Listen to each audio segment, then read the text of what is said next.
Vu du ciel, le parc des Virunga correspond à l'image que l'on s'en fait. Une forêt émeraude où vivent encore en liberté une colonie de gorilles.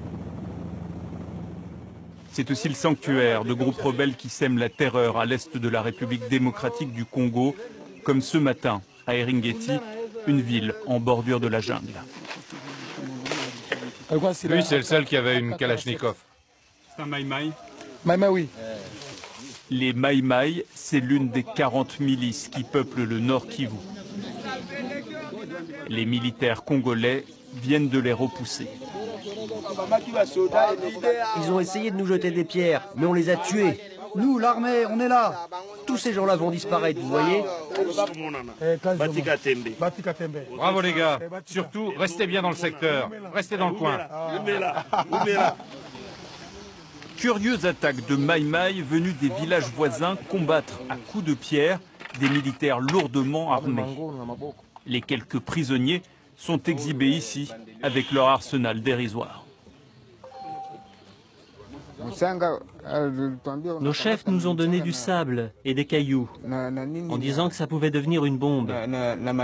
Mais maintenant, je vois bien qu'ils nous ont menti.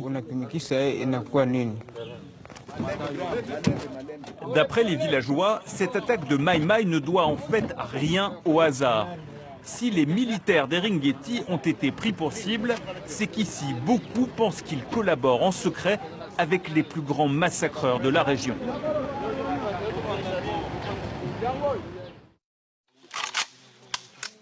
Ce groupe, qui serait aidé en sous-main par certains militaires congolais, c'est l'ADF, l'Alliance des forces démocratiques. Des islamistes venus de l'Ouganda voisin et qui rêvent d'en renverser le président. Durant les années 90, le Congo est pour eux une base arrière accueillante, depuis laquelle ils recrutent avec un discours sommaire. En marchant, vous devez penser à Allah. Vous devez faire la prière de la gâchette.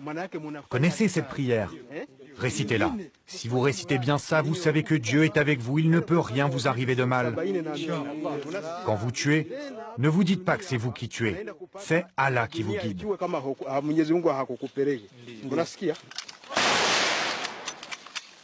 Pour renforcer leur rang, les ADF recrutent des enfants soldats dans la région. Nous en avons retrouvé un. Il s'appelle Fiston. À 13 ans, il a été enrôlé de force à Eringeti. Là-bas, à la forêt, on forme, nous les enfants, on tue les hommes, là on est blanche. C'était les machettes et les marteaux. On va te dire que aller tuer cet homme, tu dois aller seulement. Il tue vraiment les hommes. Il te coupe la tête, surtout souvent.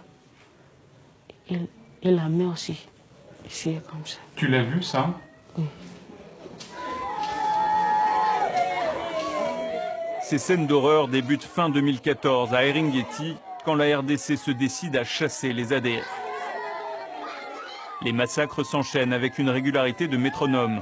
Pas moins de 120 tueries en 1 an et demi et près de 1000 victimes civiles. Face à l'horreur de ces pratiques, la région se vide. Un tiers des habitants d'Eringeti seraient partis. Le père Jérôme a vu ses paroissiens déserter peu à peu son église. Bon, vous savez que les prêtres fuient les derniers. Hein? Ils ne peuvent pas fuir les premiers. S'ils fuient, alors c'est tout le village qui va partir. Et je suis sûr que le jour où je vais partir, le village sera désert.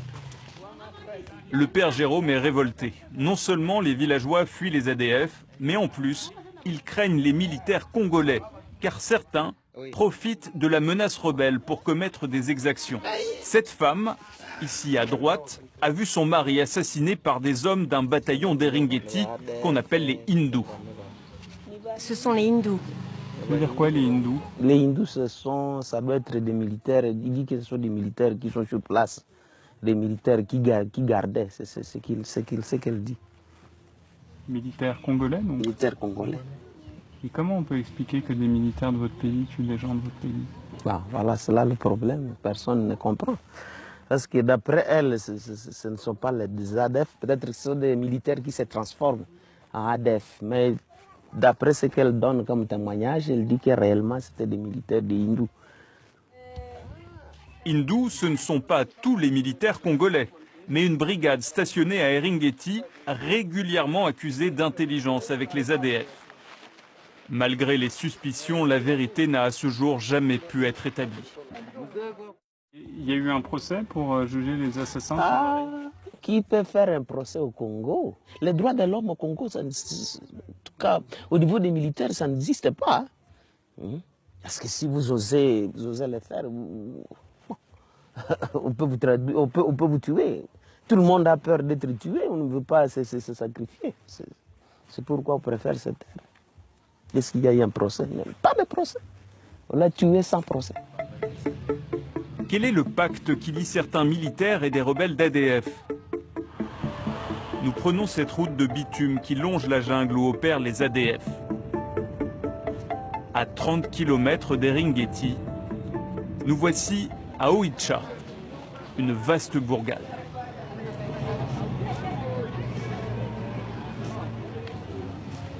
Modeste est un rescapé. Il a pu témoigner dans cette ONG.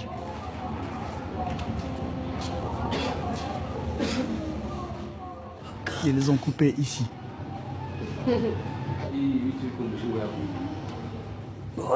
On m'a tranché la gorge avec une machette. C'est pour ça que j'ai perdu la voix. J'ai aussi des problèmes pour respirer. Je suis handicapé maintenant. Laissé pour mort, Modeste est le témoin d'un étrange carnage. 8 morts officiellement tués par les ADF. Mais voilà, il a reconnu son bourreau. Il est d'abord venu chez moi me tuer, car il convoitait ma femme.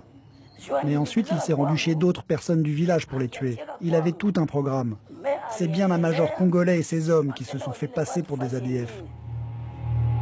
Certains hauts gradés seraient allés beaucoup plus loin. Un rapport des experts de l'ONU daté de mai 2016 épingle le militaire qui dirigeait les opérations contre l'ADF. Le général Mundos, qui porte ici un casque, est accusé d'avoir armé les rebelles, de leur avoir fourni des troupes et même commandité des massacres de civils.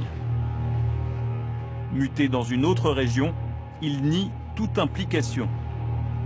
Pour les ONG, il ne s'agit pas que d'un homme, mais de tout un système corrompu. Ils sont dans l'armée, ils coopèrent avec des groupes armés, ils créent même les groupes armés, surtout les officiers, créent des groupes armés, ils financent ces groupes armés et ça justifie leur présence ici, ça justifie leur façon de s'enrichir parce que l'État leur donne des moyens pour combattre les rebelles et ils prennent cet argent-là, ils vont construire à l'étranger, ils vont faire n'importe quoi et dans l'entretemps, c'est la population qui est en train de souffrir. Le dossier est désormais sur le bureau de la Cour pénale internationale. Ces accusations embarrassent le premier partenaire de l'armée congolaise dans le rétablissement de la paix, l'ONU, qui a déployé 20 000 hommes et s'est doté d'un budget annuel d'1,4 milliard de dollars. À la tête des casques bleus jusqu'en juillet 2016, un général français, Jean Bayot. Qu'est-ce que ça vous inspire quand on dit, voilà, tel et tel officiers de l'armée congolaise, qui sont censés être vos alliés, nourrissent, aident cette rébellion? Que certains individus soient des collaborateurs effectivement de l'entretien d'une situation comme ça, par une absence de réaction adéquate, ou éventuellement qu'ils soient des complices dans ce nombre de choses, je pense que personne ne va nécessairement le nier, parce que ça fait partie des choses totalement possibles. Bon. Mais qu'on dise qu'ils sont à la tête de ce système. Les complicités avec l'ennemi ne seraient le fait que de quelques individus. Le général Bayot en est persuadé, la grande majorité des soldats congolais veulent en finir avec les ADF. Pour y parvenir, l'ONU a mis en place une force d'intervention offensive, des casques bleus autorisés à faire usage de la force. Ils travaillent directement avec les soldats congolais dans des patrouilles conjointes. Vous devez respecter la distance. Respect des distances. Avec eux, nous partons dans cette jungle, où pas moins de 600 soldats congolais auraient perdu la vie. Un chiffre qui, ici, ne rassure personne.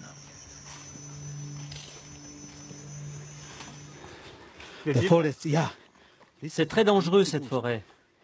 Il y a des snipers partout. Oui, c'est pas bon par ici. Nous sommes au cœur du territoire qui abrite depuis 20 ans les ADF. Au sommet d'une colline surplombant la jungle, voici une de leurs anciennes bases. Le camp d'Atokaka, qu'occupent désormais les casques bleus et les forces congolaises. Mais l'ennemi n'est jamais bien loin. Hier, les ADF nous ont attaqués par le nord et aussi par le sud. Mais on a réussi à les repousser. Ils sont repartis dans la forêt. Pour les sentinelles de nuit, distribution de grenades. Le moment le plus dangereux, c'est la nuit. On n'y voit rien. Les soldats de la force offensive ont une technique bien à eux, la défense. Il n'est pas loin de 18 h quand le talkie-walkie du commandant commence à crépiter. Un drone de l'ONU a repéré des mouvements suspects dans la forêt. Mais pas besoin d'aller vérifier. L'artillerie s'en charge.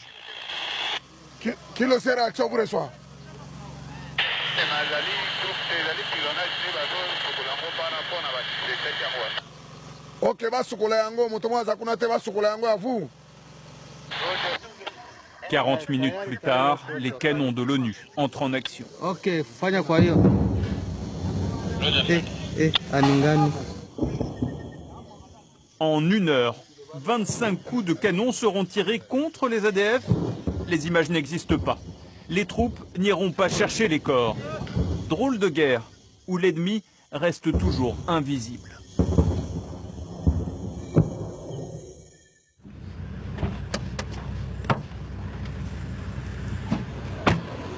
Il n'a pas marché aujourd'hui.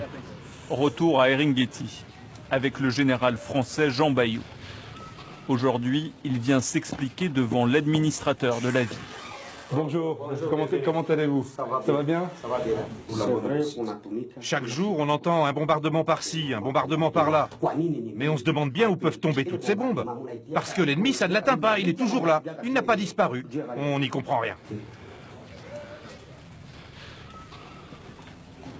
À Eringeti, malgré sa présence, l'ONU ne peut que constater son impuissance. Le général et ses hommes nous emmènent sur les lieux de la dernière attaque d'ADF. Bon. Donc évidemment, ils se sont cachés, ils ont attendu que la patrouille s'en aille, et ils sont venus attaquer. Ici, les rebelles ont tué 24 civils, dont des femmes enceintes découpées à la machette ou tuées à coups de marteau. Les casques bleus étaient pourtant à proximité immédiate. L'unité du commandement. Alors, il est vrai qu'on a une base de la MONUSCO qui est environ 800 mètres dans cette direction. Ce sont des ingénieurs, donc des gens du génie du Bangladesh et des Népalais. Et on a des soldats de la brigade d'intervention du Malawi qui sont là derrière. Pour comprendre la passivité des casques bleus, il faut parcourir les 800 mètres jusqu'au camp des Népalais et des Bangladais. Depuis ce poste d'observation, on peut voir le lieu de l'attaque. Avez-vous essayé d'arrêter l'attaque?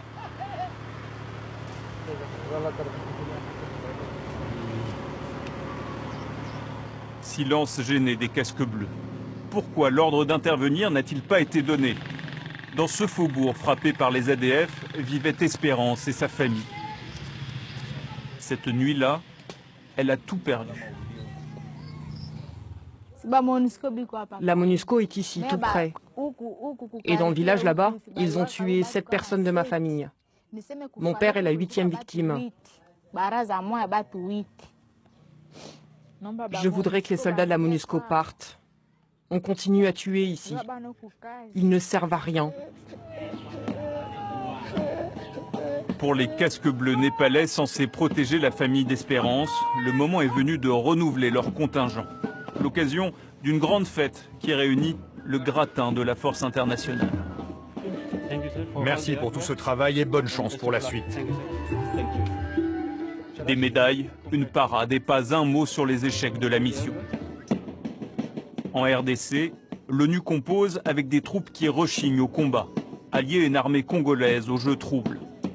Mal protégée, la population a perdu tout espoir.